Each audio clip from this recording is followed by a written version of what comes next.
Bonjour à tous et bienvenue sur le Mug Now Tech. Aujourd'hui, on va parler des youtubeurs qui ne font plus rire. On parlera également de plein d'autres sujets tech. Nous sommes le 5 février 2021 et on démarre tout de suite.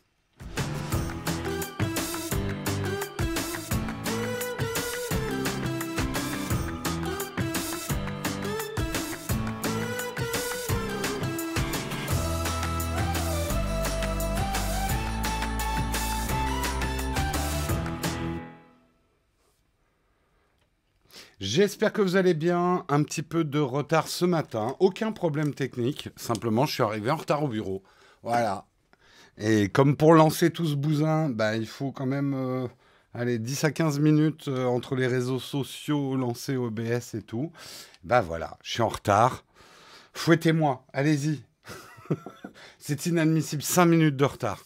Oh, c'est vendredi, on va être cool, on est tranquille, c'est la fin de semaine. On se décontracte un petit peu. C'est les vacances pour certains aussi, je crois.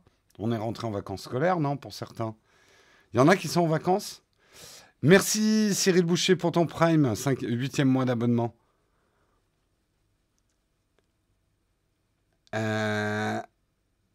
Faut se lever 5 minutes plus tôt. Oui, bah ça arrive. Voilà, j'ai pris un peu plus de temps sous la douche. Vous voulez que je vous fasse un dessin Merci Sido68 pour ton sub, 3e mois d'abonnement. Vacances scolaires pour certains. Bah, profitez-en bien en tout cas. Hein mais quelle honte, Jérôme. Même en Suisse, on n'est pas aussi strict. Bah, c'est scandaleux, vous perdez votre réputation. Allez, on ne traîne pas trop non plus. De quoi on va parler ce matin? On regarde ça ensemble. Ouais, l'iPad qui marche du premier coup. Merci beaucoup. Une chip, comme dirait un boomer. Une chip masquée. Merci beaucoup pour ton Prime. Ce matin, on va parler des youtubeurs qui font de moins en moins rire. Un article de Capital. Voir un article Capital.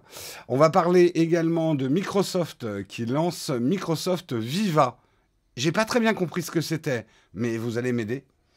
On va parler aussi de Google qui va unifier ses deux logiciels de sauvegarde et de synchronisation Drive. On va parler également, alors ça c'est hyper intéressant pour ceux qui s'intéressent à la photo sur smartphone, une nouvelle technologie qui permettrait de ne plus avoir ces espèces de bosses de bossu que nous avons sur nos smartphones actuels. Je veux parler des blocs photos. On parlera également, et aussi un article très très intéressant, pourquoi le prix des smartphones reconditionnés pourrait légèrement augmenter. Et nous terminerons par une tartine. Ça fait longtemps que je n'ai pas fait une tartine. Vous allez pouvoir déjeuner devant votre PC au travail. Vous ne le saviez pas, moi non plus, mais il était interdit de déjeuner devant votre PC au travail, mais vous allez pouvoir le faire. Je vous expliquerai tout ça en mi-fin d'émission. Voilà pour le programme du jour. J'espère qu'il vous va. J'en ai pas d'autres. Merci beaucoup à Milton Habil qui a offert un abonnement à Anne V13. Merci beaucoup les contributeurs. On est déjà 400, bah c'est cool. Plus on est de fous, moins il y a de riz, comme on dit. Je sens qu'on va rire, surtout que mon premier article, c'est les youtubeurs qui ne font plus rire. Comment dire que j'ai bien illustré le sujet. Donc je vous propose de lancer le kawa tout de suite.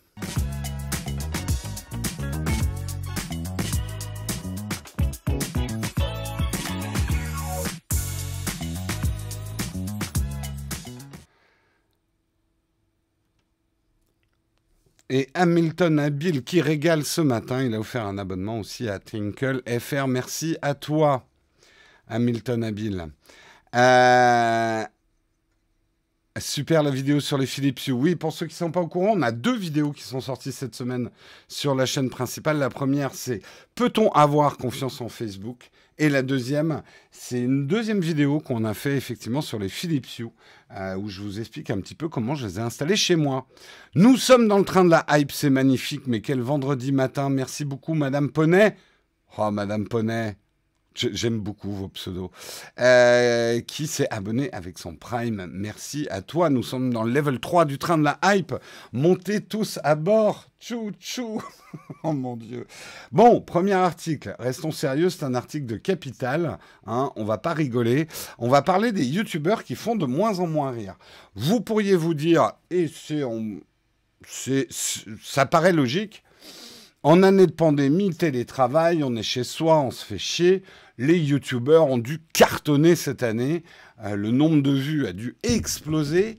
Ben, c'est pas le cas pour tout le monde en fait. C'est même assez étrange ce qui se passe en termes de vues. On a bien évidemment eu ce qu'on appelle les vues de Noël, hein, la période, schématiquement, période large entre septembre et janvier, il y a plus de vues. Mais selon les youtubeurs, il y a eu des résultats très disparates de cette année. Et c'est l'analyse qu'en fait Capital. Les internautes se lassent visiblement des youtubeurs comiques en particulier. Telle est la conclusion tirée des chiffres que Capital a traité des données du site Social Blade. Alors Social Blade, c'est vraiment le site qui va analyser les chaînes YouTube pour ceux qui ne connaissent pas. Alors, quelles sont les raisons ? Ce que nous dit Capital, il parle de la maturité du public, c'est-à-dire un public jeune qui serait devenu moins jeune. Attention au spam. Je pense que Jérôme n'a pas dormi de la nuit. Pourquoi ? Qu'est-ce que j'ai fait ? Qu'est-ce qui se passe ? Merci à Milton Abil qui continue de régaler. Bref, je reviens dans mon sujet.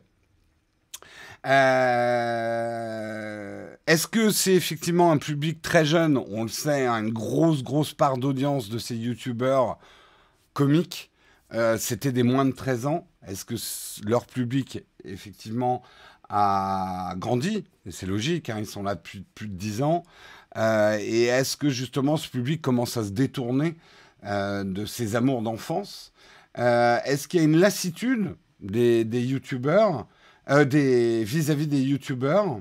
Est-ce qu'il y a d'autres facteurs? Et moi, j'ajouterais mon grain de sel, parce que je pense que Capital a raté une information capitale là-dessus. Mais parlons un petit peu des cas. On va commencer par le plus grand youtubeur français, en tout cas en termes de chiffres, hein, Squeezie, qui reste le youtubeur français le plus suivi avec 15,4 millions d'abonnés. Il reste toujours aussi productif avec 75 vidéos publiées l'année dernière sur sa chaîne, mais les visionnages sont en chute libre. L'an dernier, le nombre de vues par vidéo a baissé de 41% sur YouTube. Certes, il s'est emparé des nouveaux réseaux sociaux, donc Squeezie est maintenant sur TikTok où il a 2,4 millions d'abonnés et sur Twitch avec 2,6 millions d'abonnés. Comme il fait du jeu vidéo, il a plus de succès sur Twitch au démarrage. Il est second hein, sur Twitch en nombre, en tout cas, alors d'abonnés, de followers. C'est pas la même nomenclature. 2,4 millions d'abonnés sur Twitch, 2,6 sur Twitch, ça fait beaucoup de Prime et de subs, ça. Non, c'est des followers sur Twitch.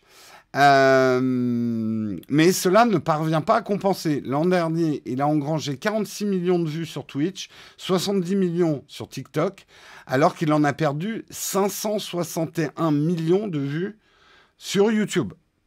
Donc, il y a un vrai rééquilibrage. Hasard ou coïncidence, c'est vrai que Squeezie, on sent que il cherche, comme les autres youtubeurs d'ailleurs, à se diversifier. Il a quitté Webedia avec perte et fracas cette année pour son compte. Il a monté sa propre agence de communication d'influence qui s'appelle Bump. Il a créé aussi une société de production qui s'appelle Unfold. Il a lancé une marque de vêtements Yoko avec son frère Florent. Voilà. Donc c'est quand même 41% de vues en moins, c'est significatif. Qu'en est-il de Cyprien ? Cyprien, second youtubeur français avec 14 millions d'abonnés pour sa chaîne historique, 1,1 million pour sa seconde chaîne. Le nombre de vues par vidéo a chuté de 27% en un an. Nous avons accompli le train de la hype niveau 2. Je vous partage notre cadeau. Est-ce que vous l'avez eu? Non, pas encore. Hop, hop. Tchou-tchou. Donc, on en était à Cyprien. Le nombre de vues par vidéo a chuté de 27% en un an et de même de 37% en 2 ans. Sans doute pour compenser, Cyprien poste de plus en plus de vidéos. L'année dernière, il en a posté 44 au lieu de 35, ce qui lui permet de compenser partiellement cette dégringolade. Il a aussi ouvert des comptes sur TikTok et Twitch, mais avec un succès mitigé, avec seulement 940 000 abonnés sur TikTok et 197 000 abonnés sur Twitch. Et il a totalisé 12 millions de vues sur TikTok et 863 000 vues sur Twitch. J'aimerais bien avoir le succès mitigé de Cyprien sur Twitch, hein, pour rien vous cacher.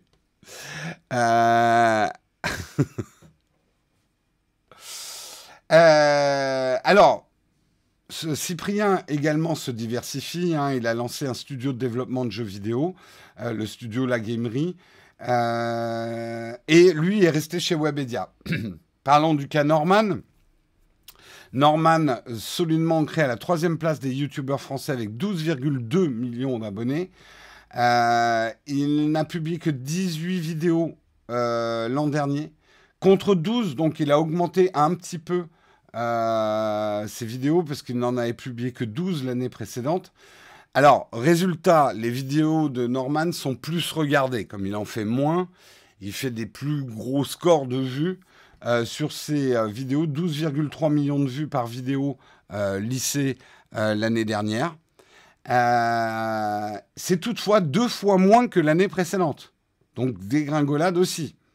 Il a ouvert aussi des comptes sur TikTok et Twitch, mais là, pour le coup, il n'a vraiment pas déplacé les foules quand on connaît son nombre d'abonnés YouTube, puisque sur TikTok, il a 966 000 abonnés et 104 000 abonnés sur Twitch. Il l'a dit lui-même, hein, je fais un live environ 1 fois par siècle. Lui aussi est resté chez Webedia. Alors, ça fait longtemps que Norman s'est diversifié. Maintenant, il fait du stand-up comedy depuis 2015. Donc, il s'est diversifié également. Je vais prendre vos avis après. Le 4e youtubeur français, c'est Thibaut InShape, désormais à la 4e place en France. Il compte 7,9 millions d'abonnés.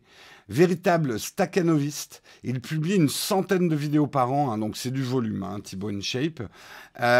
Chacune d'elles est de plus en plus regardée. Il a connu une hausse de 24% en un an et de 50% de vues en plus en 2 ans.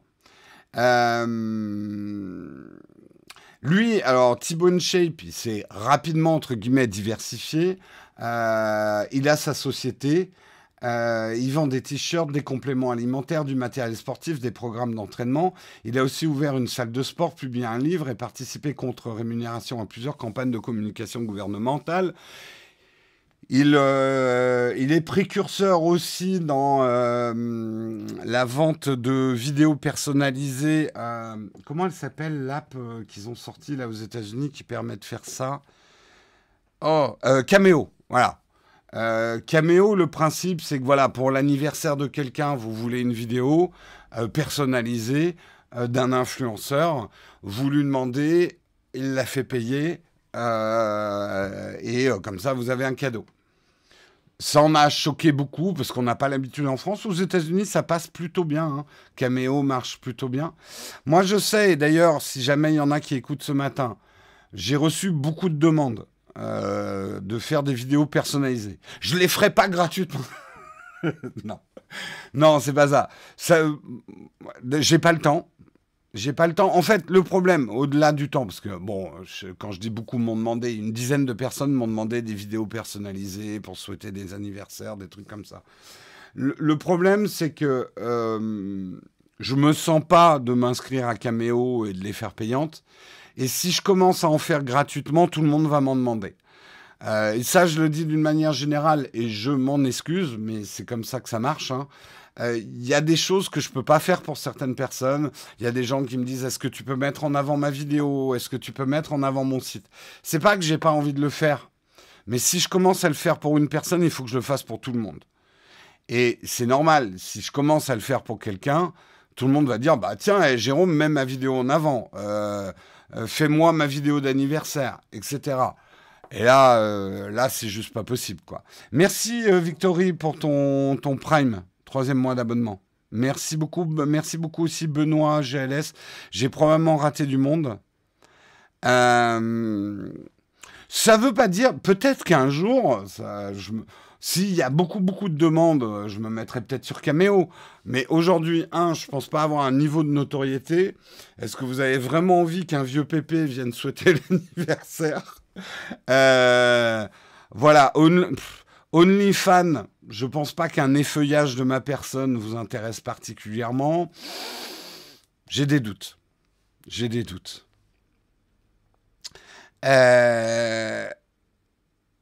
Peut-être pour des ONG, ouais, peut-être. Le problème, c'est vraiment des questions de temps pour moi aujourd'hui. Je ferai des vidéos pour les mariages et les bar mitzvahs. Oh non. Dans les un jour, vous allez aller dans votre Carrefour et je serai au rayon des raviolis. Et vous avez 3 boîtes pour le prix de 2. Oui, je me suis pas trompé. Oui, 3 boîtes pour le prix de 2. C'est magnifique. Et oui, madame, des raviolis comme vous n'en avez jamais mangé. Peut-être, il y a un moment, il faut bien vivre. On me dit dans l'oreillette qu'il va falloir relivrer du gravier. Ça va, vendredi, c'est le jour du gravier. Bon, tous les jours, c'est des jours du gravier. Mais vendredi, on a le droit de partir dans le gravier. 5e youtubeur français. Donc, on a vu Thibaut InShape, ça marche pour lui. 5e youtubeur français avec 7 millions d'abonnés, c'est Rémi Gaillard. Il a subi une baisse du nombre de vidéos vues, tombé de 79 à 65 millions entre 2019 et 2020. Donc, on peut le constater, effectivement, il y a une érosion nette, en tout cas du YouTube comique.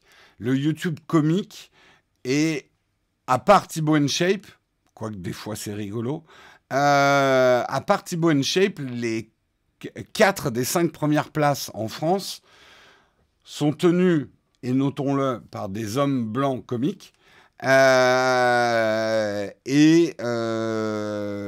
En tout cas, ces têtes de liste sont en diminution de vues. Alors, j'ai vu du coin de l'œil beaucoup dans la chatroom disent qu'ils ne regardent pas ou qu'ils ne regardent plus les youtubeurs comiques. On va en parler un petit peu. À noter quand même que la tendance ne s'arrête pas à eux, puisque des collectifs de youtubeurs rachetés par des chaînes de télévision sont aussi en chute de vues. Golden Moustache a vu ses visionnages divisés par 2 en 2 ans et ils sont tombés à 69 millions de vues en 2020. Ils se recentrent d'ailleurs maintenant dans des programmes courts qu'ils font pour la TV d'Orange ou ce genre de choses, le Golden Moustache. Le Studio Bagel a aussi reculé de 17% en 2 ans pour tomber à 61 millions de vues. Le collectif qui a été racheté par Canal+ pour 5 millions d'euros s'est repositionné vers des vidéos payantes sur la plateforme Groom. Et plusieurs anciens du collectif volent désormais de leurs propres ailes. Notamment, vous avez Bertrand Huskla avec sa pastille Brut, qui est absolument géniale. J'avoue que je regarde Brut et ça me fait bien rigoler. J'ai pas tout vu, mais ça me fait bien rigoler. Alors, je me tourne un peu vers vous rapidement. Vous, alors, plus que vous ne regardez pas les youtubeurs comiques, est-ce que vous avez arrêté de regarder les youtubeurs comiques? Ou en gros, est-ce que vous les regardiez avant? On va faire un petit sondage. Hop. Parce que nous, on aime bien les sondages.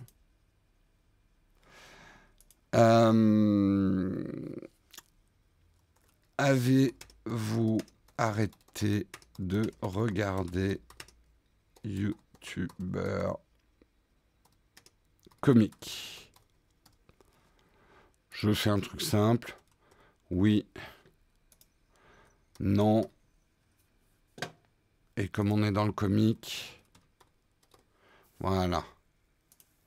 Je sais pas pourquoi, mais je pense que la réponse 3 va avoir beaucoup de succès. Oula, j'ai fait une faute.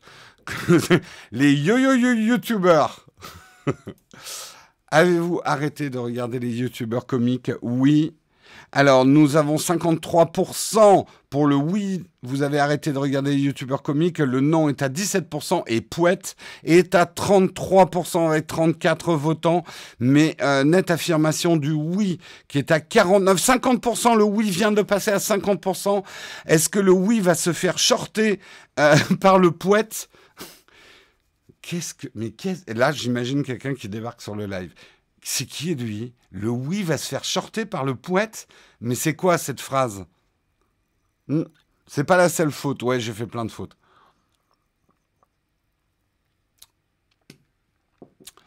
Hamilton, il arrête pas de régaler. Il offre des abonnements comme ça toute la journée. Écoute, merci à toi, hein, Hamilton Habile. Il y a une grosse remontée du Pouette quand même à 40%. Avec 93 votants, mais nous avons 101 votants pour le oui, qui se maintient difficilement en première place, avec 43%. Le non, donc les gens qui continuent à regarder les youtubeurs comiques plafonnent dans les 15-16% avec 39 votants. C'est difficile, ça se joue entre le oui et le Pouette. C'est difficile. Difficile là pour le oui. Pour l'instant, le oui domine toujours, hein. Mais le Pouette a fait une jolie remontée. Nous avons plus que quelques secondes pour les votants. Je ne supporte plus les youtubeurs comiques. Au moins, c'est clair maintenant.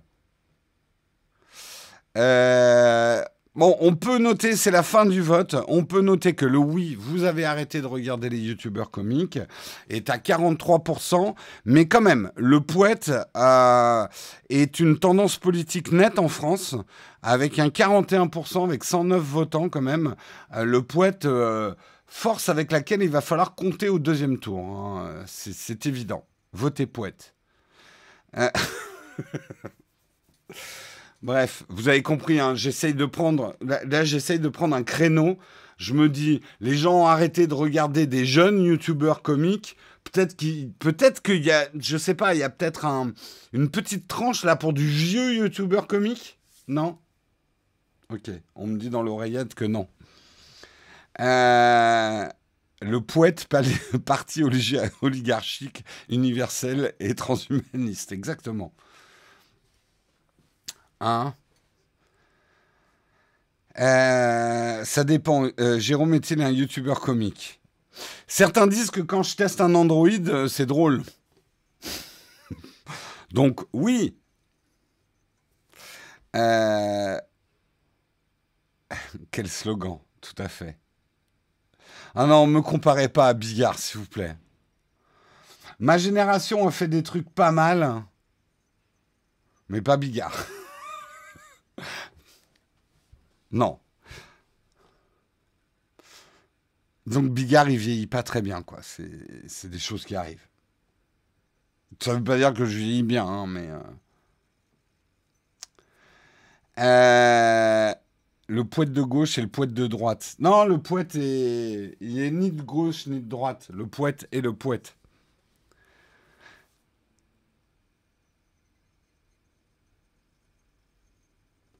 Hamilton, il a décidé de claquer sa paye aujourd'hui, hein, Hamilton Habile. Il a encore quelques subs offerts et puis après j'arrête.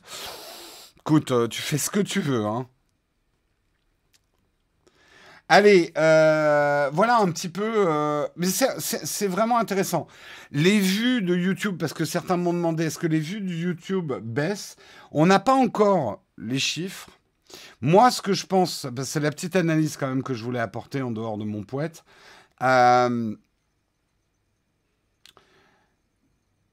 Je pense que justement en période de confinement, les gens regardent peut-être moins des choses par automatisme, j'espère en tout cas, et que les gens commencent à regarder ce qu'ils ont envie de regarder et pas forcément ce que YouTube leur pousse.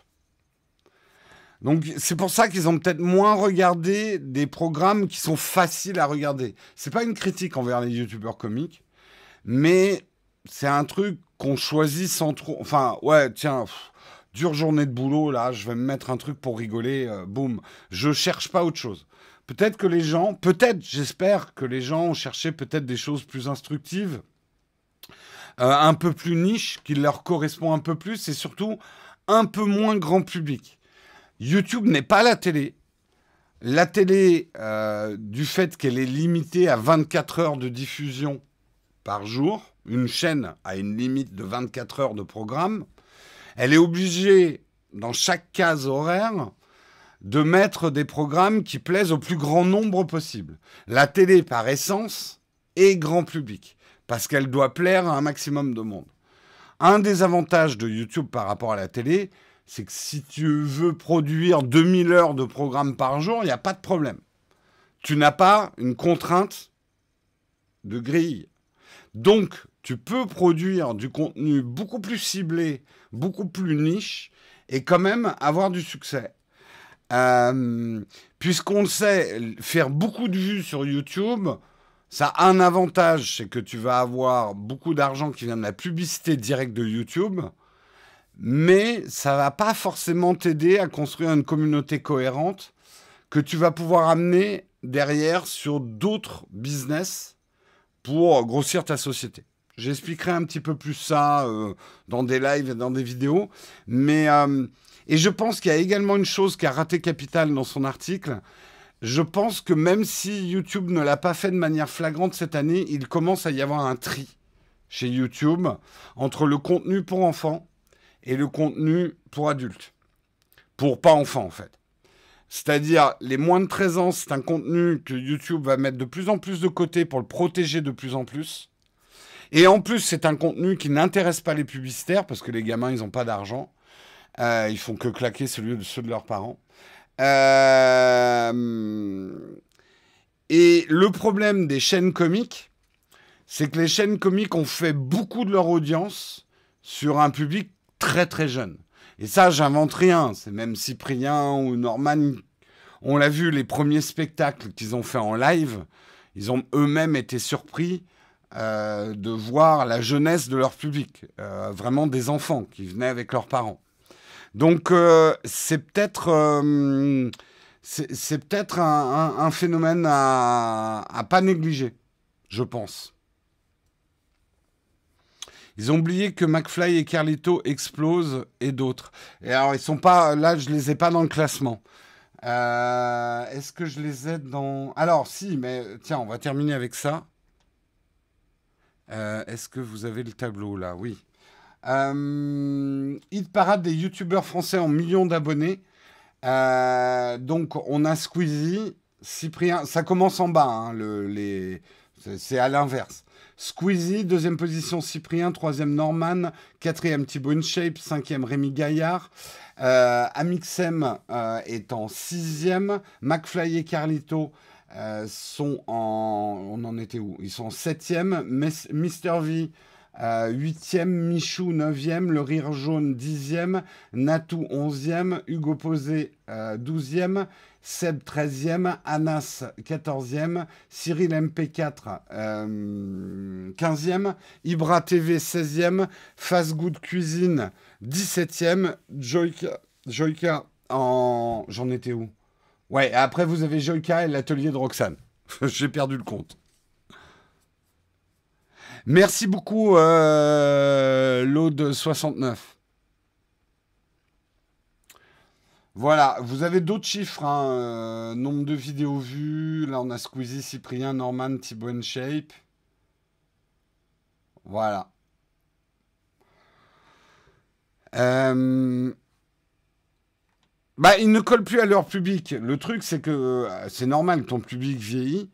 Après, tu peux en reconquérir un nouveau.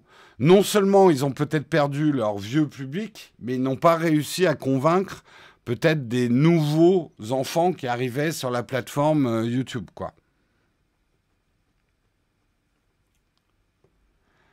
Je pense que la plupart des gros ont beaucoup d'abonnés qui devraient se désabonner. Alors, il y a une décorrélation totale maintenant entre le nombre d'abonnés et le nombre de vues, hein, sur YouTube, parce que YouTube maintenant, ça date, et il y a plein de gens qui restent abonnés à des chaînes mais qui regardent plus le contenu, hein.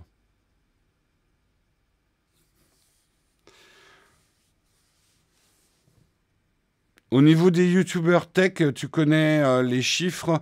Non, pas plus que ça. Ah ouais, le rire jaune va basculer en anglais. D'accord. D'accord, ok, je savais pas. J'avoue que je regarde pas le rire jaune. J'ai regardé deux, trois fois, mais je regarde pas. Voilà, voilà. Allez, il faut vraiment que je passe à l'article suivant, mais c'était intéressant. C'était très intéressant. Article suivant, on va parler de Microsoft qui lance Viva pour donner un second souffle au télétravail. Donc Viva va être une nouvelle application qui doit permettre de mieux travailler au sein d'une entreprise, même à distance. Satya Nadella, le PDG de Microsoft, qui dit: nous venons de vivre la plus grande expérience de travail à distance de l'histoire. Tu m'étonnes, John. Ainsi serait née l'idée de créer Viva, une nouvelle application qui regroupe tout ce dont un employé a besoin pour réussir dès le premier jour. Viva sera directement disponible avec Teams de Microsoft, qui de son côté a connu un essor considérable durant cette année 2020. Effectivement, beaucoup d'entre vous utilisent Teams pour le boulot. Avec Viva, Microsoft cherche à s'adapter à un monde de l'entreprise en plein changement.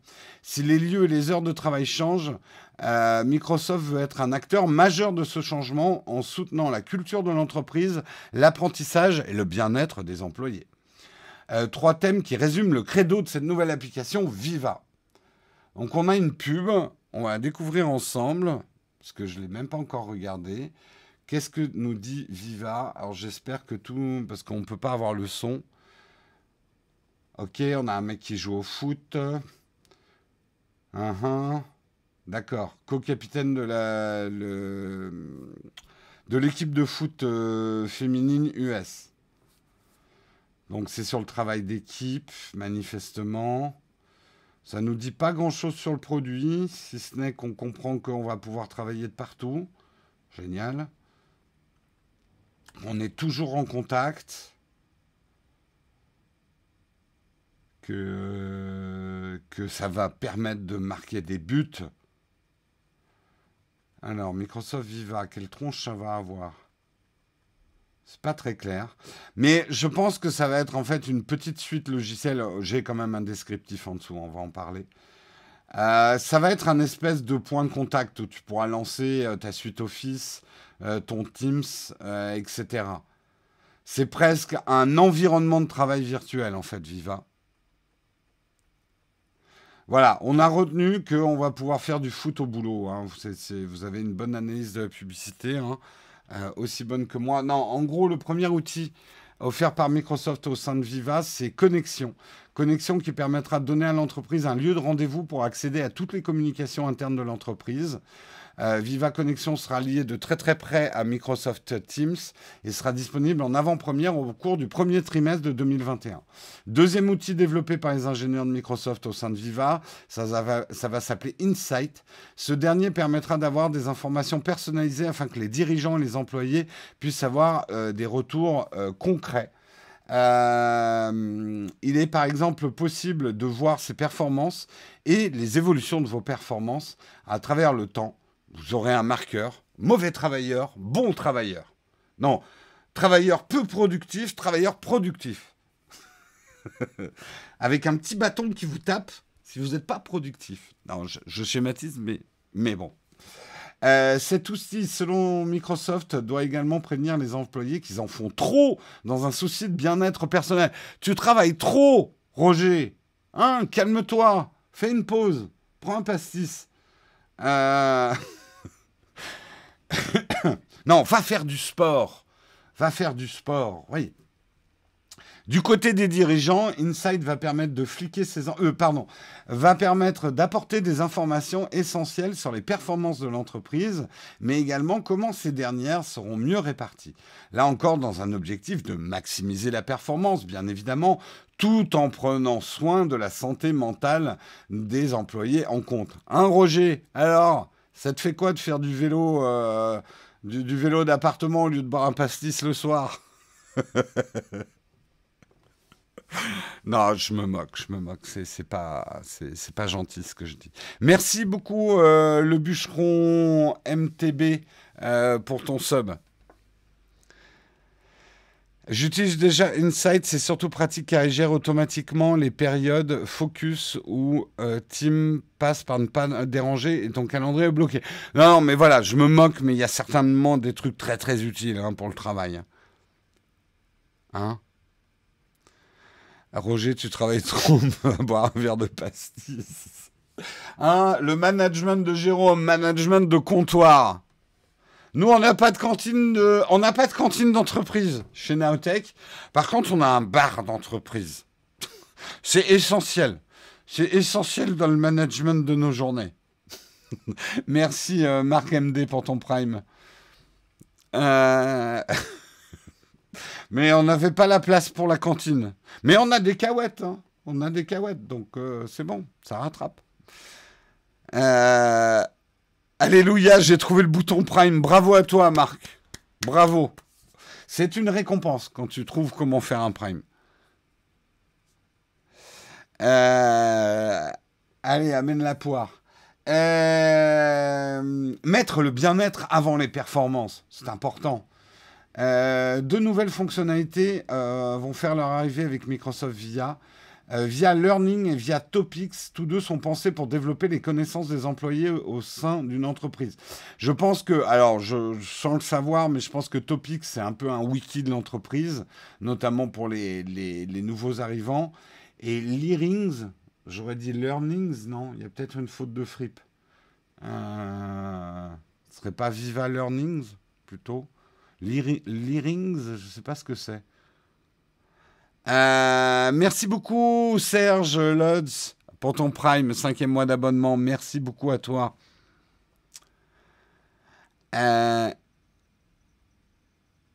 Jérôme est le pilier de la société et le pilier du bar. Ouais. D'accord, Learing. Ouais, mais là c'est Learing, L-E. Oui, je sais que lire c'est lorgner, mais là c'est L-E-A-R-I-N-G-S. Learings. Quelle est la traduction de Learings en français?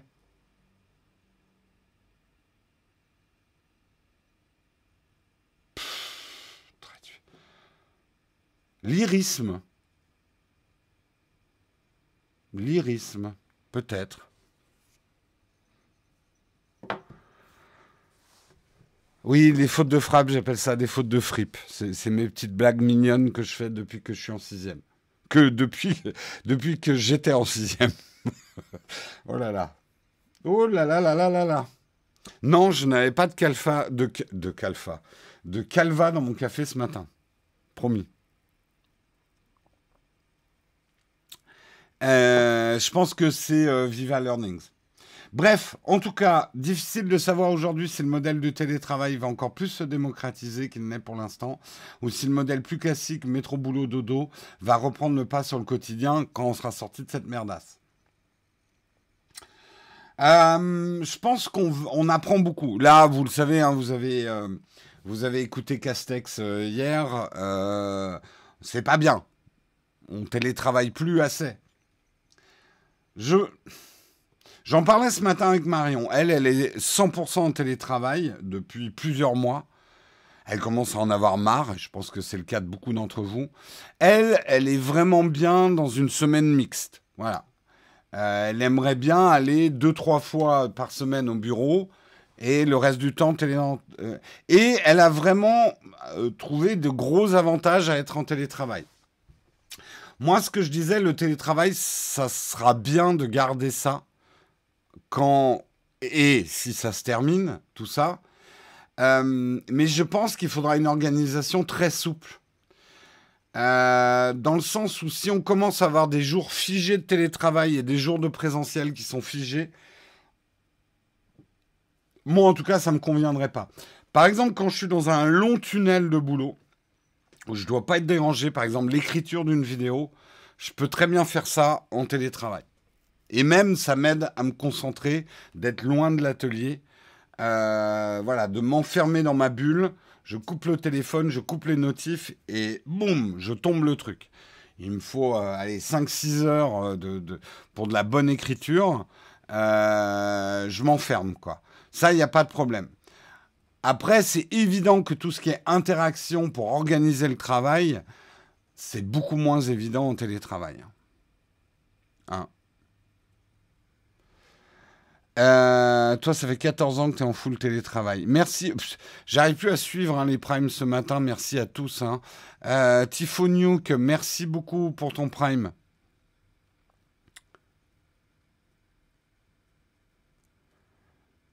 Donc, moi, en tout cas, je sais que dans Nowtech Inc. Enterprise International, notre très grande entreprise à un employé,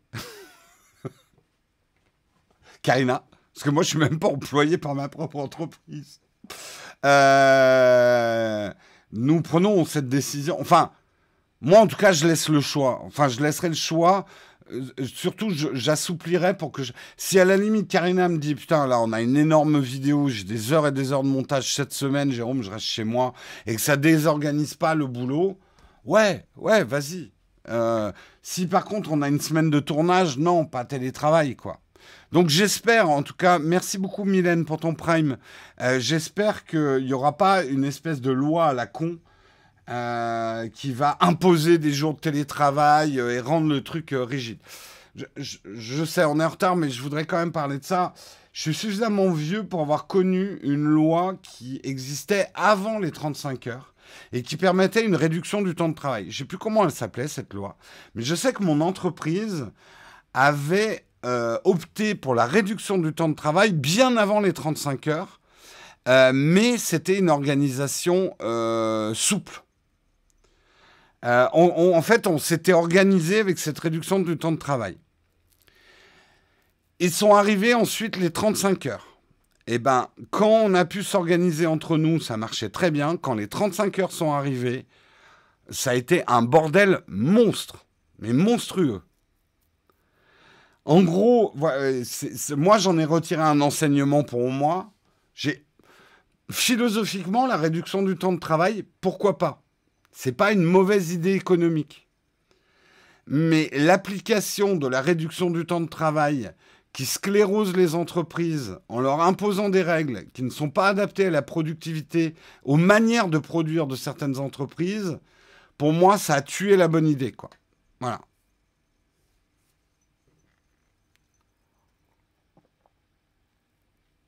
Donc, c'est laisser... je suis absolument pas un libéral qui dit que l'État ne doit pas intervenir dans la vie des entreprises, bien au contraire.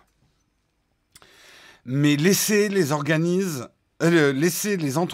s'organiser, au lieu d'imposer des cadres rigides qui vont fonctionner hein, dans des grandes entreprises de la sidérurgie ou la SNCF, etc. Parce que voilà, ça peut marcher dans des grandes entreprises, mais qui cassent les dynamiques dans les PME, qui ont des manières de travailler qui ne rentrent pas dans vos cases.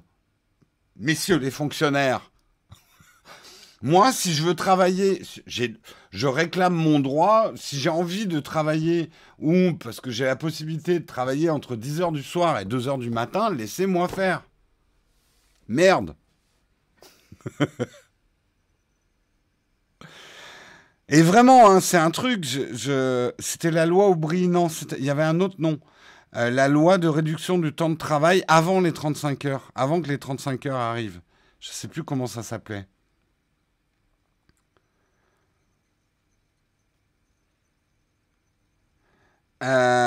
Bon, bref, ça commence à partir en politique dans la chatroom. Il est temps qu'on passe à un autre sujet avant que tout le monde s'écharpe. Nous allons parler, ça va être un entrefilet, je vais aller vite. Google va unifier ses deux logiciels de sauvegarde et de synchronisation de Drive. Eh ben, il est temps, Google. Parce que moi, on utilise beaucoup pour notre organisation de travail chez Nowtech. On utilise beaucoup Drive. Mais c'est un bordel monstre. Sur PC, il y a 2 applis, j'y comprends rien. Je sais jamais laquelle synchronise. Il y en a une qui est dédiée à l'entreprise, une qui est... C'est bordélique. Honnêtement, Google Drive, je ne sais pas si vous êtes d'accord avec moi, mais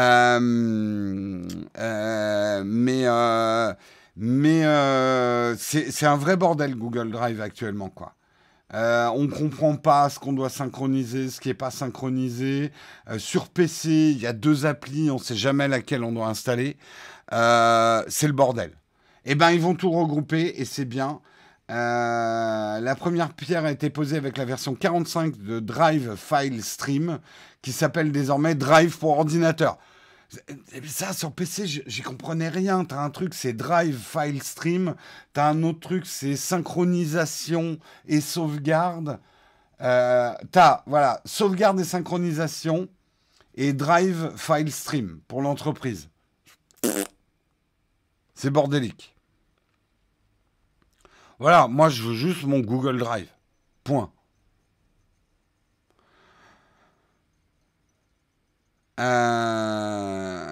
Nous, pour rien vous cacher, ça nous coûte bonbon, mais on utilise les 3. On utilise iCloud, Dropbox et Google Drive. Et on paye les 3 en plus. Il y a un moment, il va peut-être falloir que je regroupe chez un. Mais en fait, ça vient de l'historique de Nowtech. On a commencé avec Dropbox. Et il y a des choses qu'on n'a jamais déménagées de Dropbox. Et on en a besoin. Il y a des trucs en plus qui sont synchronisés automatiquement sur Dropbox, donc il y aura un gros chantier. Google Drive, on utilisait la formule gratuite pour tout ce qui était compta, etc., parce qu'on utilise beaucoup les Google Apps. Et iCloud, c'est le plus efficace quand, par exemple, Guillaume tourne sur Toulouse pour nous envoyer les fichiers. On n'a pas trouvé plus efficace que iCloud.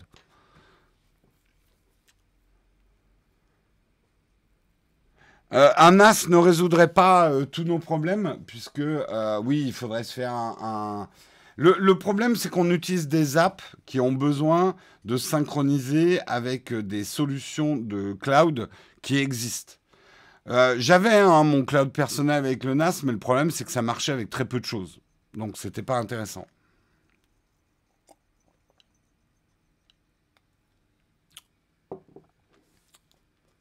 Non, non, mais on n'utilise pas iCloud pour sauvegarder, hein, du tout.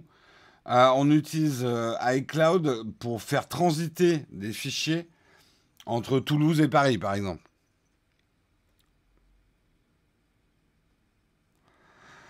Merci beaucoup, Siro IPKQAN, pour ton Prime. Merci, Vaya, également, pour ton sub. Dis-moi que Vaya est avec nous. Mylène, est-ce que je t'ai remercié? Je te remercie une deuxième fois. Tifoniuk, je l'ai remercié. Serge, Marc MD, le bûcheron MTD, comme ça je remercie tout le monde. L'aude 69, Hamilton Habile, Hippomony, Manon, Hamilton Habile, Charles BCD, Nico Mind Off, Hamilton Habile, Victory, Benoît, Ecuvia, le train de la hype, merci. Marc, Aléo, Allo. Aberzen, qui nous envoie des choses. Hamilton Habile encore, lui, Madame Poney. Je crois qu'on a remercié tout le monde. Si j'en ai oublié... merci Victor Amus également pour ton Prime. Non, Manon, je remercie tous ceux qui nous ont fait des primes, des subs et tout ça. Merci à vous. Alors, tous ces trucs sont pas payants au début, mais nous, notamment en faisant des vidéos, on fait vite exploser le forfait gratuit de ces trucs cloud.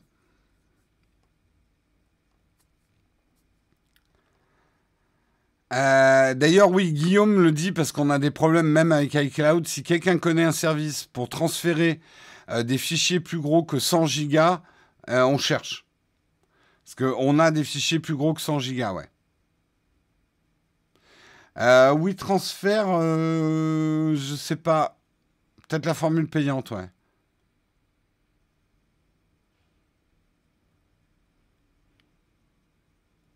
DJ64, les questions comme ça, à la fin de l'émission, il faut que je termine mes articles. Putain, j'en ai encore 2 des articles. On va mourir. J'en ai 2 plus une tartine, on va pas y arriver. On va aller vite. Il y a une entreprise, article suivant, il y a une entreprise qui s'appelle Metalens. Hein. On connaissait Metacagoule, maintenant il y a Metalens qui travaille sur un truc révolutionnaire. Aujourd'hui, vos smartphones, hein, et on va en montrer un. Hop, j'enlève la coque d'une marque que vous connaissez tous. Hein, nous avons... oui, mais Jérôme, si tu crois que je vais focuser... Ah, il a focusé. Regardez quand même, on a d'énormes bumps pour nos appareils photo. Ça rend nos smartphones complètement bancals. Du coup, on est obligé d'acheter des coques... Ah, ils n'ont pas payé là, donc non. C'est insupportable. C'est d'avoir des appareils photo aussi épais. Ça râpe dans les poches, c'est immonde. Eh bien, ils travaillent sur une technologie qui va permettre d'avoir des optiques complètement plates. Aujourd'hui, une optique... Est-ce que j'en ai une autour de moi? C'est de vous montrer celle-là. Ouais, mais là, vous allez rien voir. Mais bon, en gros...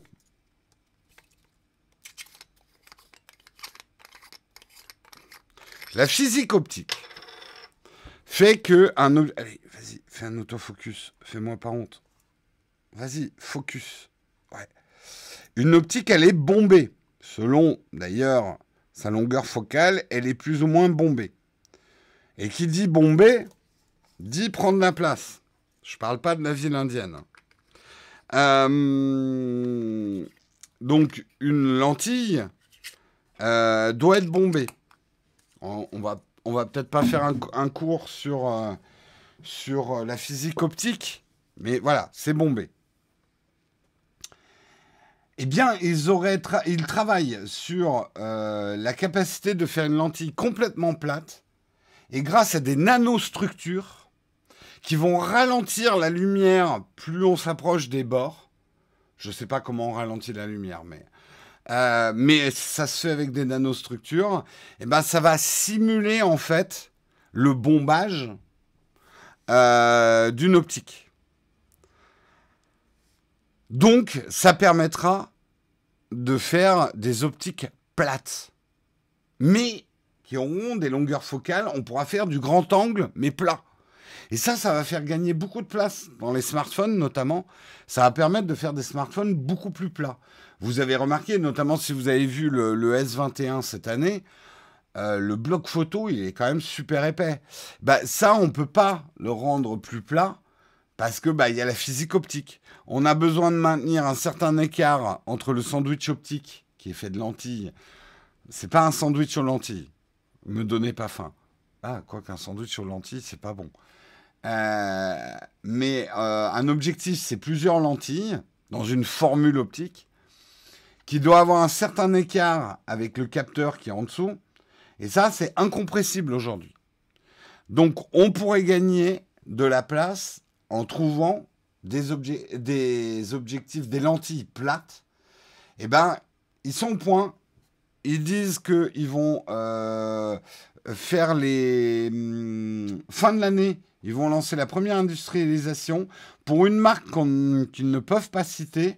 Alors pour l'instant, ça ne va pas être une optique de photo, ça va être une optique pour un 3D sensor dans un smartphone. Mais a priori, d'après les premiers essais qui sont faits, c'est qu'avec leur nanostructure, ils arrivent au même niveau de piqué et de netteté qu'une lentille bombée. Bientôt sur les appareils photo classiques, peut-être. S'ils arrivent aux mêmes qualités optiques que les objectifs bombés, c'est intéressant.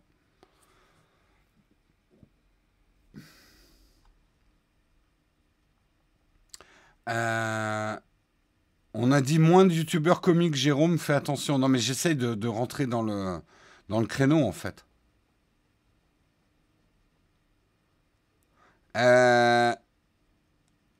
Ils mettent des radars pour faire ralentir la lumière. Hé, toi là, le photon, excès de vitesse sur le bord. Non, mais ça paraît logique. Je suis pas du tout physicien, mais si tu arrives à ralentir la lumière progressivement par rapport au centre, tu peux simuler. Enfin, ça me paraît pas déconnant, en fait. Parce que vous connaissez tous le principe de la photo. Hein. Il faut que les photons se croisent. Après, bien, hein, je ne vais pas vous faire un schéma. Vous connaissez. Donc, il faut arriver à reproduire ce bombage. Quel est le nom de la techno je sais pas. C'est Metalens qui fait ça. Et ils travaillent avec des nanostructures. Ils n'ont pas donné un nom à leur technologie. Hein. Allez, dernier article avant qu'on passe à la tartine. Quel est notre dernier article? Je ne sais plus. Ah oui, c'est vachement intéressant. Pourquoi le prix des smartphones reconditionnés pourrait légèrement augmenter? Une réflexion est en cours au niveau gouvernemental français, parce qu'on sait qu'il n'y a pas que des Français qui nous écoutent, et tant mieux. Donc je précise, hein, notre émission est francophone, mais c'est vrai qu'on parle on parle de la France. Une réflexion est en cours sur l'extension de la rémunération pour la copie privée ou taxe pour copie privée sur les smartphones reconditionnés. Mais le sujet divise. Tu m'étonnes, John. Compte tenu du nombre de smartphones d'occasion qui se sont vendus chaque année, sachant que le smartphone d'occasion, il y a un boom en ce moment, ça marche très très bien. Le prélèvement au titre de la copie privée pourrait générer des millions d'euros supplémentaires. Le ministère de la Culture se range du côté de Copie France. Copie France, c'est ceux, justement, qui gèrent la copie privée, en fait, la taxe sur la copie privée. L'organisme qui a pour mission de percevoir cette taxe sur les ventes d'appareils permettant l'enregistrement des données.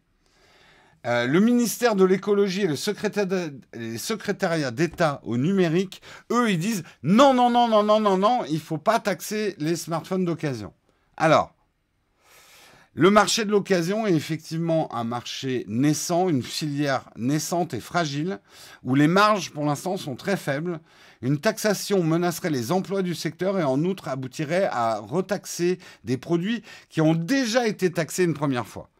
Là, il y a un problème, même, je pense, constitutionnel. Genre, le mec, il s'y connaît en loi constitutionnelle. Peut-on retaxer un produit qui a déjà été taxé? Je vous le demande. Hein? Messieurs, dames. Une distorsion serait aussi à craindre avec les importateurs étrangers capables d'échapper à ce prélèvement, contrairement au groupe français. Donc, on aurait une invasion. Une invasion, que dis-je, une marée de smartphones d'occasion venant de l'étranger.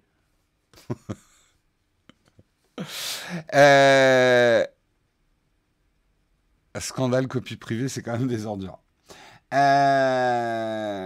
Également, mine de rien, la filière du reconditionné, qui voit passer 2 millions de ventes de smartphones tous les ans, c'est faire en sorte que la durée de vie des mobiles soit plus longue dans sa globalité, au lieu de passer par un smartphone neuf qu'il a fallu produire, ce qui a laissé une empreinte une grosse empreinte environnementale. C'est pour ça, par exemple, qu'un indice de réparabilité a vu le jour en France. Ça serait incohérent de taxer des smartphones reconditionnés, alors que d'un autre côté, on est en train de mettre des indices de réparabilité et qu'on encourage le reconditionné pour éviter la population. Là, il y a vraiment une grosse incohérence. Néanmoins, le ministère de la Culture, il dit oui, mais, hein. Non, ils ont des arguments quand même.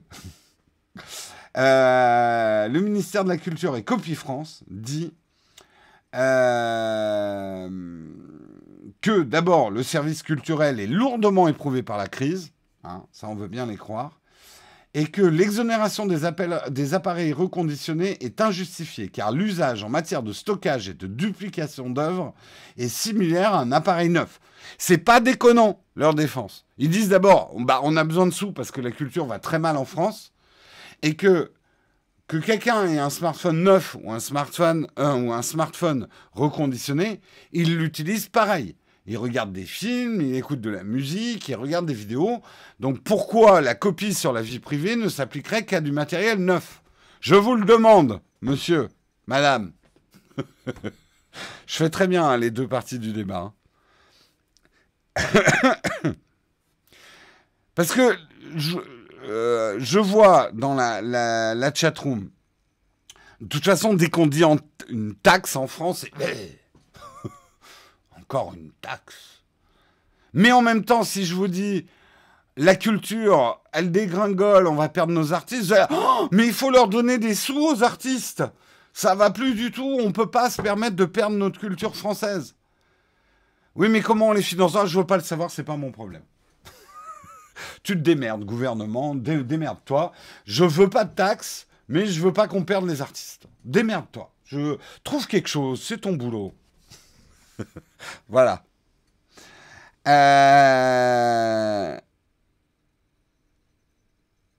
La taxe a déjà été payée pour l'appareil, aucune raison de le repayer. Non, c'est même pas à peine que je fasse un sondage. Je sais très bien ce que donnerait un sondage. Vous allez être contre une taxe de toute façon. Et moi aussi. Honnêtement, là, je ne vais pas le cacher. Je suis plutôt au pile poil. Nous, voilà, on est en train de lancer notre propre label Take Your Time. Merde, bon, je vous annoncerai ça plus tard. On vous encourage de plus en plus à garder vos smartphones longtemps ou à les revendre d'occasion. On fait la promotion de matériel d'occasion et ce genre de choses. Et on vient nous dire on va foutre une taxe sur ça. C'est complètement con. Complètement con.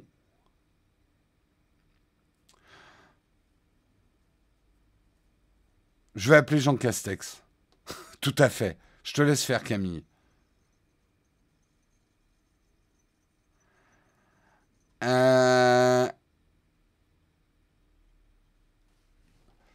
Pour financer les artisans, pas compter sur les subventions, mais sur les usagers de la culture. Oui, nul de taxer le reconditionnel. On ne retaxe... Aïe. Pardon, je vous ai tapé dessus.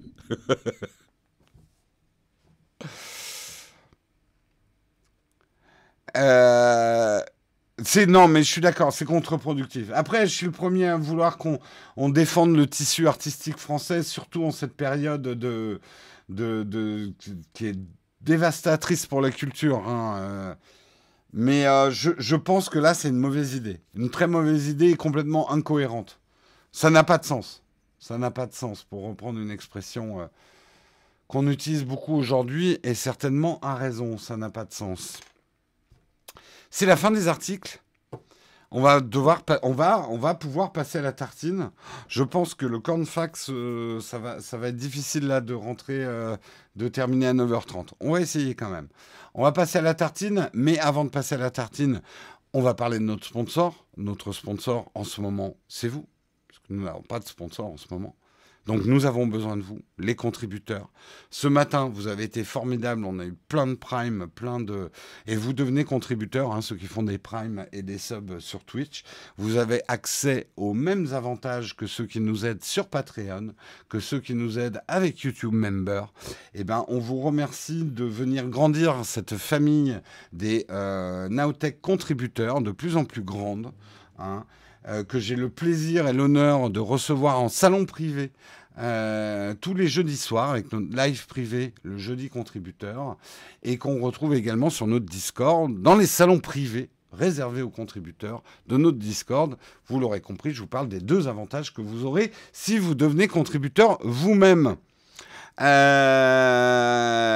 Donc, merci à vous. Je le rappelle parce que c'est important, l'argent des contributeurs chez Nowtech ne sert pas à payer le loyer, ne sert pas à payer le matos, ne sert pas à payer le patron. Je ne me paye pas avec l'argent des contributeurs. L'argent des contributeurs est uniquement utilisé pour nous aider à payer les salaires et les traites de toutes les personnes qui travaillent autour de Nowtech. Donc l'argent est exclusivement utilisé à ça. Hein, je ne me paye pas de yacht, de coke ou de grosses voitures ou de Tesla avec l'argent des contributeurs.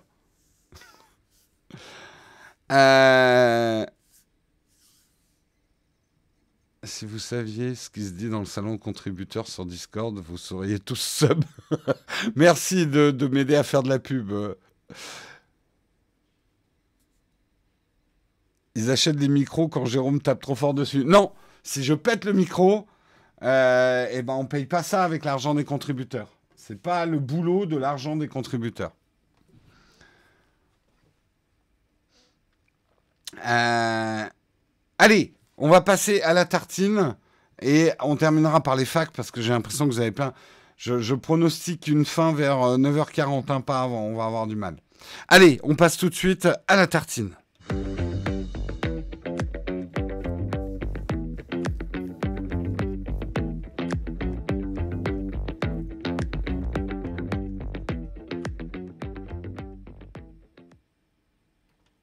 La tartine, eh ben, on va la faire courte, hein, ça va être une petite tartine, une tartinette.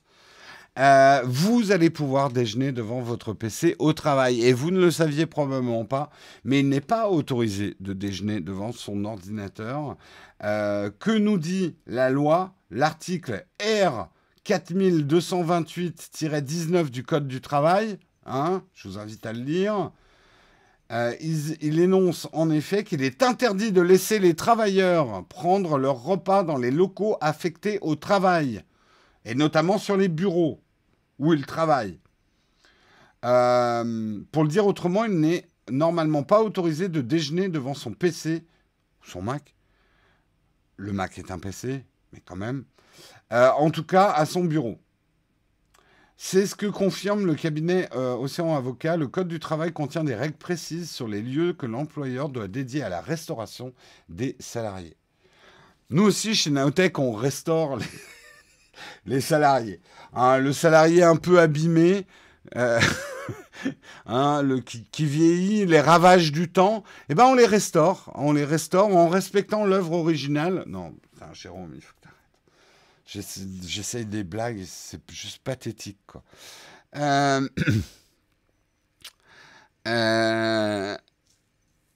Mac est un PC, mais le PC est-il un Mac?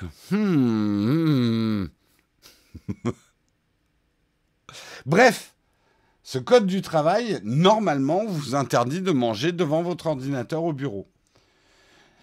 Reste que maintenant, avec l'épidémie de coronavirus, les choses changent. Il n'est pas raisonnable de rassembler tout le monde dans la même pièce. Nous, on a fermé notre cantine. La cantine chez Nowtech, c'est dehors, en fait. Devant la porte. C'est notre cantine. Et que, justement, aujourd'hui, où on dit aux gens au travail de garder leur distance, alors je sais que dans certaines cantines, ils ont mis des séparateurs. C'est génial, tu manges dans ta bulle de plexi. Il est beaucoup plus cohérent aujourd'hui pour une entreprise de dire tout le monde mange devant son ordinateur pour garder les distances de sécurité. Donc ils vont changer la loi. Donc vous allez manger devant votre PC. Donc on en arrive à la tartine où je vous demande votre avis. Est-ce que vous mangez souvent devant votre PC? Alors, voilà. On va faire un sondage. Et là, parce que je vous connais, on va élargir la question. La question que je vais vous poser en sondage, c'est: mangez-vous devant votre ordinateur?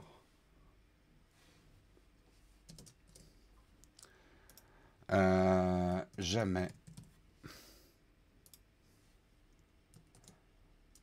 Souvent.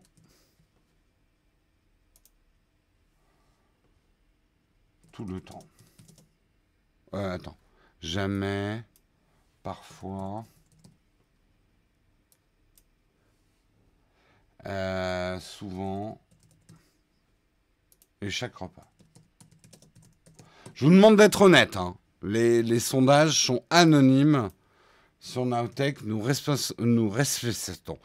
respectons la confidentialité de vos votes. Attendez, je termine le sondage. Et je précise que je parle également de vos comportements devant l'ordinateur quand vous faites du jeu vidéo. Hein, on ne va pas se limiter au boulot. Mangez-vous devant votre ordinateur? Jamais, parfois, souvent ou chaque repas. Alors pour l'instant, waouh, souvent, nous avons un 37% Je suis surpris. Le souvent, 37% avec 34 votants, 40 votants. Pour le souvent, vous mangez souvent devant votre ordinateur. Nous, en deuxième position, nous avons le parfois. Ah, le parfois qui vient de passer en tête avec 32%, 58 votants. Le jamais en troisième position avec 23%, 44 votants. Chaque repas, nous avons des gens honnêtes qui nous le disent. 14%. Avec 30 votants pour chaque repas devant l'ordinateur. Ça picole dur à Nowtech. Non, là, j'avoue que c'est un peu la fatigue, ouais.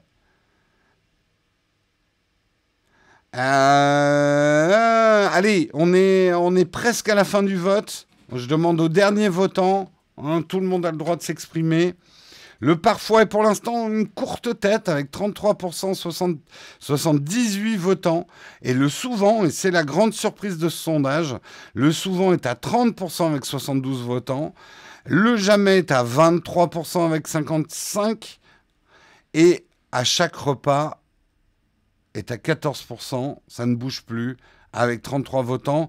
Quelques secondes avant la fin des votes, nous allons révéler au monde francophone ce grand sondage très très important sur les grandes tendances 2021. Mangez-vous devant votre ordinateur. On dirait un commentateur sportif. Exactement. En fait, j'ai même un business model. C'est qu'on va bientôt lancer le sondage turf avec... faudra parier avec des sous. Le parfois a donc gagné avec 34%, 85 votants. Le souvent, 30%, 75 votants. Le jamais, 23%, 57 votants. Et le chaque repas à 14% avec 34 votants. Je remercie quand même ceux qui ont eu l'honnêteté de dire qu'ils prenaient tous leurs repas devant leur ordinateur. C'est généralement le genre de truc qu'on ne balance pas en soirée. Donc, c'est vraiment très, très bien. Oleg Impec, lui, il trouve ça dégueulasse de manger devant son ordinateur. Alors, moi, si j'avais répondu au sondage, il y a 10 ans, j'aurais dit souvent. Et aujourd'hui, je dirais parfois. Il nous arrive même, confession, vendredi confession. Il nous arrive avec Marion quand on geek. Alors en ce moment c'est rare, mais par exemple quand on jouait à Divinity, jeu de rôle, quand on faisait nos courses, on achetait exprès des trucs qu'on pouvait manger devant l'ordinateur. En gros, la bonne bouffe d'ordinateur, c'est quelque chose qui fait pas trop de miettes, que tu peux manger d'une main, qui dégouline pas de partout, qui rend pas les mains grasses. Donc, il y a des trucs. Non, les curly, ça rend le clavier gras, ça. Le tacos 3 viandes, non, c'est gras. Mais non, tu peux pas manger avec des couverts devant ton ordinateur si tu es en train de jouer en même temps. Alors, carottes et radis, tout à fait. On mange souvent des carottes et des radis devant l'ordinateur. La perfusion, c'est pas con, il faut que j'y pense. Alors, moi j'ai un truc, et c'est Hugo qui me l'a offert. J'ai un truc à croque-monsieur, mais ça fait pas juste un croque-monsieur, ça presse ton sandwich, ça fait comme des panini, donc ça scelle ton sandwich sur les côtés. Donc des petits croque-monsieur scellés sur les côtés, ça marche plutôt bien. Smoothie, ça marche. Les concombres aussi, coupés en long comme ça, c'est très bien. La pasta box, il y a des risques de projection, pour l'avoir vécu. Les nems gras, trop gras. Trop gras, tu vas en foutre plein ta souris et plein ton clavier. Kebab, trop gras. Jus de carotte, ça passe. Une tartiflette mixée et bu à la paille. Ah, ça doit être dégueulasse. Le coq au vent. J'imagine Oleg devant son ordinateur qui attache sa grande serviette, les couverts en argent, la petite nappe, tu sais, devant le clavier. Alors, ma mâche de Rotterdam. Non, le croque-monsieur n'est pas... Ah non, si tu sais bien les faire, en fait, ce qu'il faut, il faut pas beurrer l'extérieur de ton croque... Normalement, il faut beurrer l'extérieur de ton croque-monsieur pour qu'il soit doré à la poêle. Mais là, j'ai une espèce de presse à panini et je fais très attention à pas beurrer justement l'extérieur du pain. Comme ça, tu peux le tenir à 3 doigts sans que tes doigts se graissent. L'intérieur est gras, mais tu n'as pas de gras qui va venir se mettre sur tes doigts. Tu vois, il faut réfléchir à tout. Les nachos, par exemple, c'est pas mal. Ça te graisse pas trop les doigts. Par exemple, si tu dois choisir entre chips et nachos, plutôt nachos, c'est plus sec.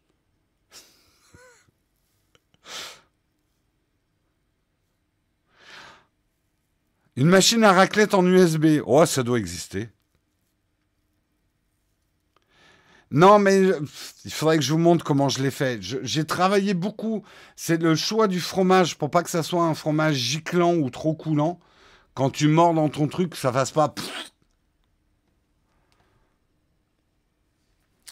Euh, non, mais on est très pointu sur tout ce qu'on fait, hein, nous.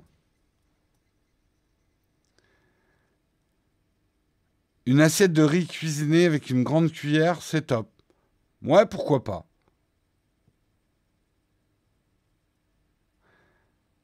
Un sujet de vidéo. Quels sont les... C'est pas con ça. Il faudrait qu'on fasse un truc avec une... Oh, ça a dû déjà être fait. Il n'y a pas des chaînes de cuisine qui ont fait les bonnes bouffes à manger avec d'une main en jouant.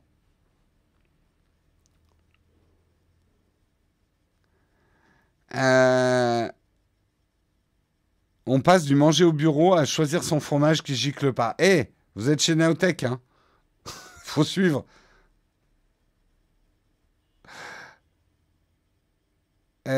Découvrez dès lundi Naotech Cooking, la nouvelle chaîne de Jérôme. Bah, si j'avais le temps, je ferais bien une chaîne sur la nourriture. Si j'avais le temps, je ferais bien une chaîne histoire et je ferais bien une chaîne de bouffe. C'est pas parce que j'adore cuisiner, hein, personnellement. J'ai rarement le temps, mais j'adore cuisiner. Mais j'aurais pas le temps de faire ces autres chaînes, quoi. IQ Cook, exactement.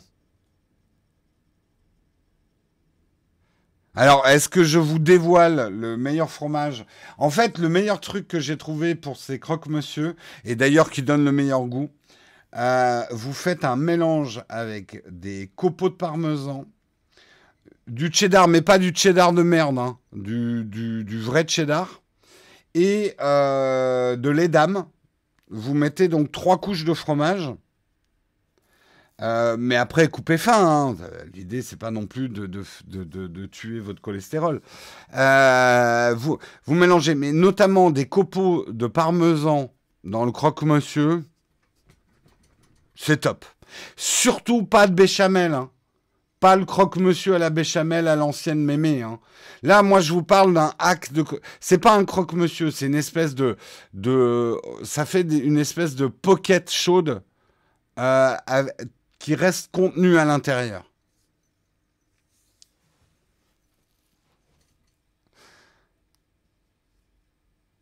Non, non, pas de béchamel. Non, non, pas de béchamel. T'as pas besoin, avec autant de... attends, avec autant de fromage là dans ton truc, c'est bon, il est gras, hein. Ton pain sera bien gras à l'intérieur, hein. Trop cosmopolite, faut respecter la régionalité des fromages. Non, non, non, non, monsieur. La cuisine doit être fusion. Tu dois ouvrir tes papilles comme tu ouvres tes chakras. On doit mélanger les choses. C'est comme ça que la cuisine s'entend.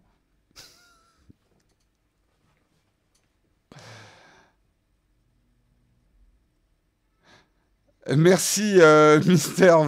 Vine. Oh, j'arrive pas à prononcer. Merci en tout cas pour ton prime. On est passé de la tartine au croque-monsieur. On a une certaine cohérence.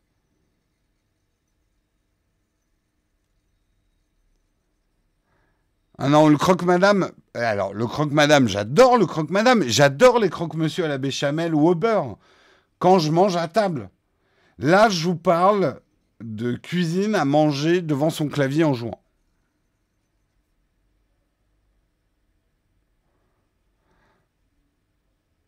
Ouais, non, un œuf devant le PC, tu cherches le problème, quoi. Il y a des gens, j'ai vu, hein, qui se font certains plats devant leur clavier. N'allez pas vous plaindre derrière d'avoir de la choucroute sous les touches, quoi. Hein, c'est pas une bonne idée.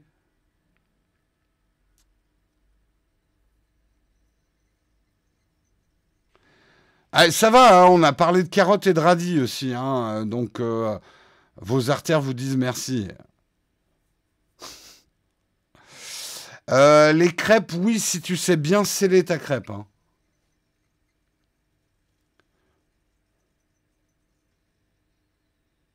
Manger devant son PC, c'est comme manger dans la voiture, ça devrait pas exister. Oui, Oleg, il y a une partie de moi qui est d'accord avec toi, mais il y a une autre partie, j'aime bien manger un peu n'importe où. C'est un plaisir coupable. Hein. J'aime bien manger dans des endroits où on mange pas, sauf les chiottes. Non, non, non, non. Là, il y a un ordre universel. Tu fais pas rentrer des choses dans un endroit qui est destiné à faire sortir des choses. C'est pas cohérent. Sinon, tes human centipede, ça va pas. Euh, mais tu sais, c'est comme manger un petit sandwich au bord de la piste de ski. Je sais pas, le sandwich, il a une saveur bien particulière. C'est- Vous avez jamais remarqué que quand vous faites un pique-nique, les aliments ont une saveur particulière quand même?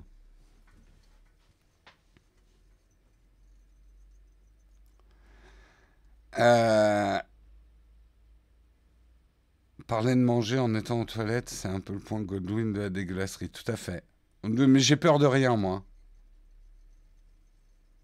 C'est le goût des fourmis. Et la petite fourmi qui craque, tu sais, dans ton sandwich. C'est bon, ça. Une saveur particulière, c'est parce que t'as pas enlevé les cellophanes.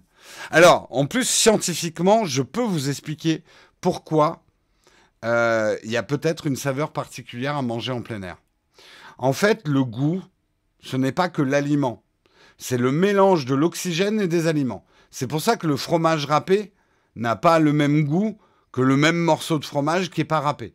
Parce que le mélange en oxygène avec l'aliment et la surface qui va être en contact de l'aliment avec vos papilles gustatives va être différente. Donc, comme on est en plein air, on a plus d'oxygène. Donc le sandwich, il a un autre goût. Et oui, Jamie. C'est pour ça que c'est... Eh bien, exactement. Le jus de tomate en avion, ça c'est un truc connu. Le jus de tomate en avion a un goût complètement différent. Parce que le mélange qui se crée d'oxygène dans votre bouche entre l'aliment, l'oxygène et vos papilles gustatives n'est pas le même. Ouais, vous voyez, vous avez appris quelque chose.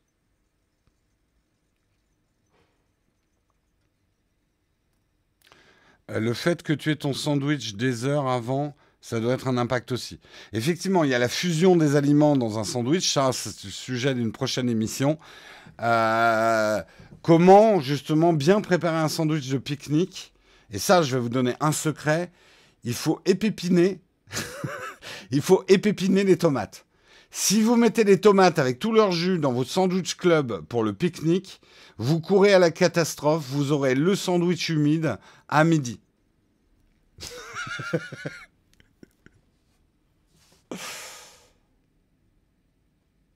Ah non, mais j'aurais plein de choses à vous apprendre. Du coup, la nourriture en montagne est dégueulasse. Non, pas forcément dégueulasse, simplement elle a un autre goût. Allez, je lance les camps de fac, il est 9h27. Je prévois un petit atterrissage de l'émission vers 9h40. On va battre un record aujourd'hui. Mais en même temps, j'ai démarré avec 5 minutes de retard. Allez, je lance les camps de fac.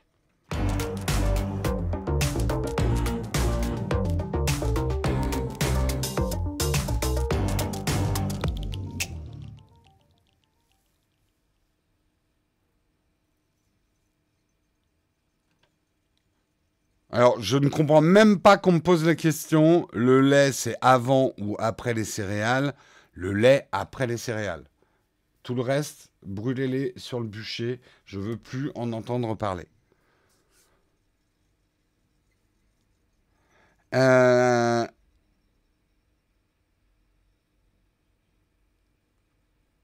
Non, non, non, non, non, non.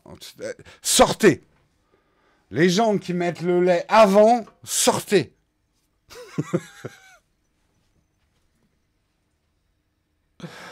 Je retire mon sub. Ça y est, c'est le grand schisme. C'est le grand schisme de Nowtech. La moitié des contributeurs quittent Nowtech scandalisés. Quelle indignité.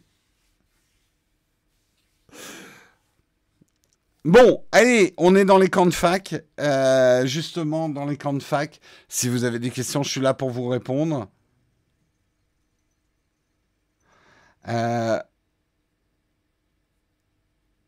Mais tout à fait, ça n'a aucun sens de mettre le lait avant. Vous allez de toute façon toujours mal jauger la quantité de lait si vous le mettez avant.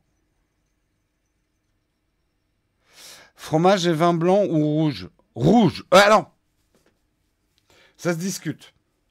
Non, j'avoue que ça se discute. Ça dépend un peu des fromages. Et ça dépend du vin. Je crois que justement, il faut un peu briser ces vieilles traditions. Ah, il faut forcément du blanc quand on mange ça, du rouge quand on mange ça.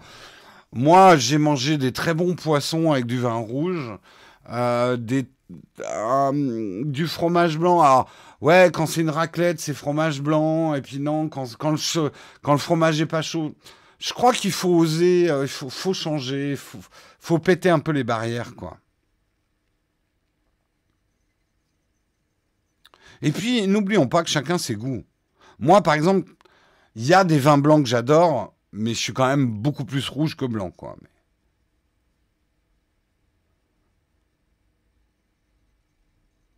Ça se discute moyen. Ouais, c'est rouge, c'est tout.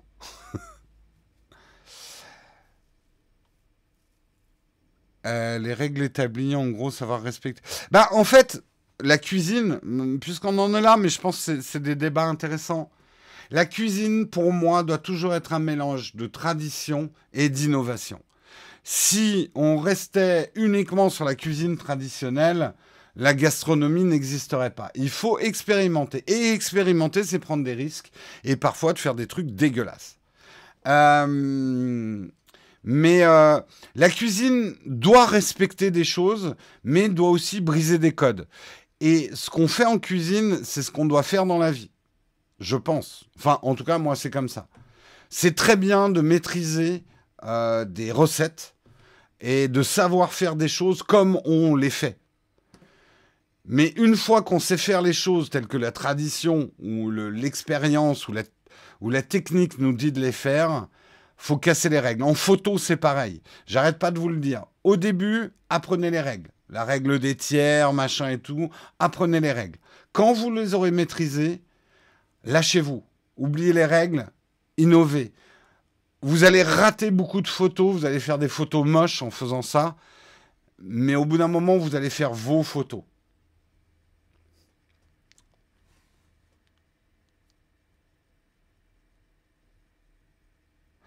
Quelqu'un peut répondre, Jérôme ne voit pas ma question. Nicolas, alors j'essaie de te retrouver, mais on a du monde ce matin, on est combien là? Je suis contributeur sur Patreon. Une question sur Live Contributeur, je n'arrive pas à le voir sur YouTube pour pouvoir parler dans le chat. Attends, alors Nicolas, tu vois quand tu reçois l'invitation, tu l'ouvres, tu cliques dessus. En fait, il faut que tu sois dans l'appli YouTube pour que tu aies la chatroom, quoi. Si c'est ta question. N'hésite pas à venir sur le Discord, on a un groupe Help, des gens pourront t'aider. Jérôme, j'ai acheté à ma belle-sœur le hub qui se place dans le coin de l'iPad. J'espère qu'il est compatible avec l'iPad Air 4. Oui, et en fait, il a plusieurs épaisseurs. Tu verras quand on le recevra. Donc oui, c'est compatible. Même si elle a une coque autour, ça sera compatible.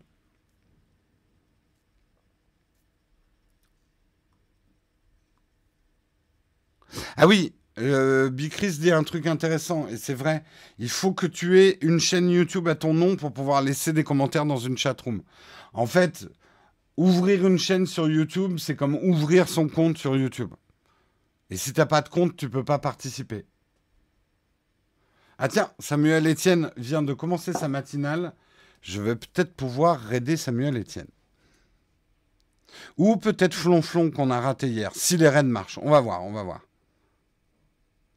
Faut-il une bonne carte graphique avec le hub Elgato? Je vois pas le rapport. Avec un hub Elgato, faut-il une bonne carte graphique? Comment mettre un deuxième écran iPad? Comment... Alors, je recompose ta question, l'homme-fille. Tu veux utiliser ton iPad comme un deuxième écran? Il faut que tu actives Sidecar. Jérôme, je fais des études de maths physique, beaucoup de schémas et formules. Conseilles-tu l'iPad? Carrément. Si tu as beaucoup de schémas et de formules à faire, iPad. Tout à fait. À mon avis, l'iPad, ça va très bien pour les maths et la physique.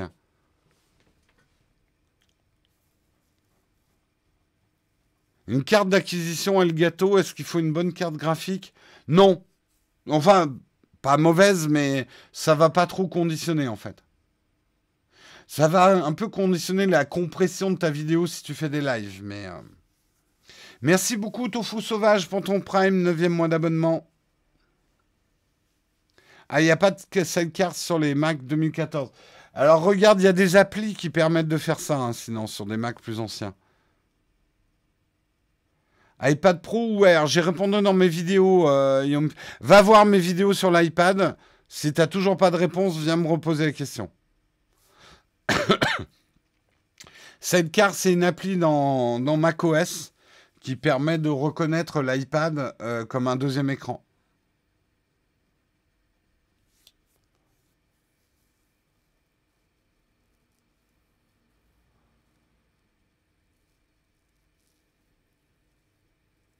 Tout à fait. Je pense que pour un étudiant en droit, l'iPad, en droit, tu as beaucoup de saisies à faire. T'as pas beaucoup de schémas, t'as pas beaucoup de flèches, donc c'est peut-être pas la bonne idée l'iPad.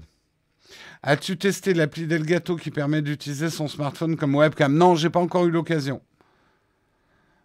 Aurais-tu pensé à faire du making-of du mug ou tes vidéos en général? Ça serait intéressant. Bah, j'ai commencé. Il y a une vidéo que vous avez peut-être pas vue qui s'appelle Secret Streamer.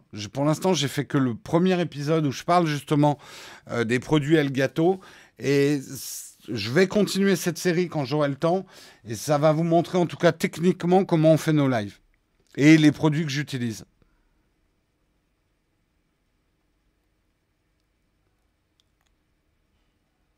Une bonne appli pour filmer sur iPhone et Android. Il n'y en a qu'une bonne appli, c'est Filmic Pro. Filmic Pro. Filmic Pro. Voilà.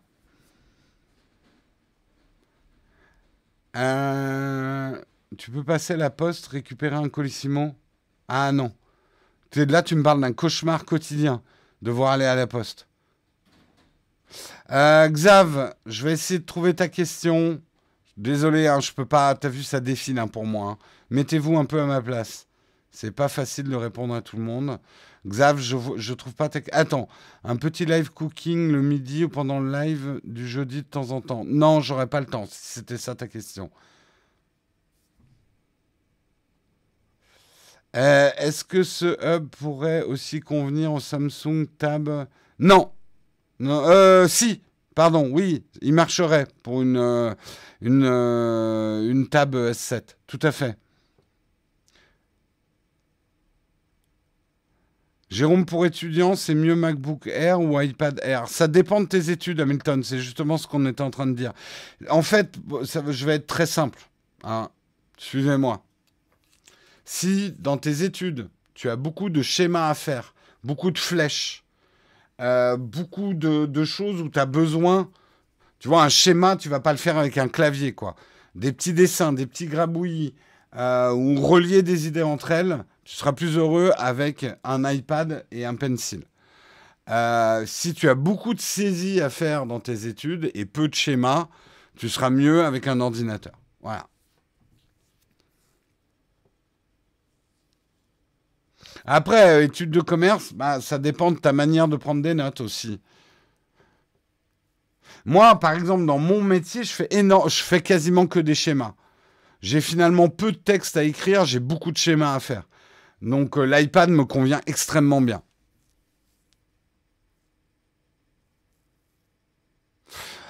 Le tableur, ça s'est amélioré sur l'iPad, mais là, pour le coup, il va te falloir effectivement un bon clavier pour ton iPad, pour le tableur.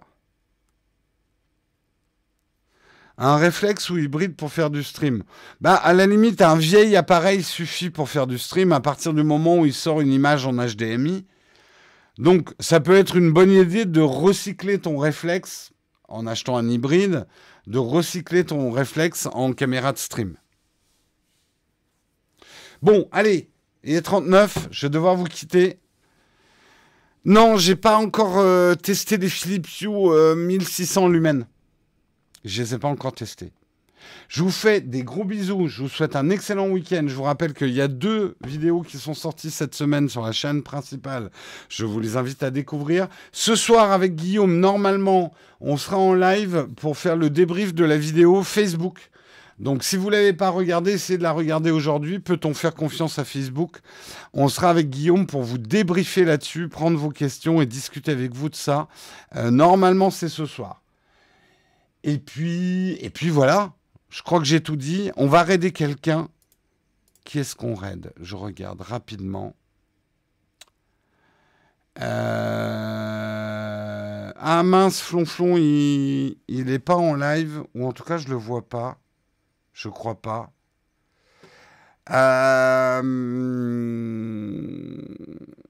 On va raid Samuel Etienne. Pour ceux qui... Alors, je sais qu'il n'a pas besoin de nous, hein. Il va même pas nous voir.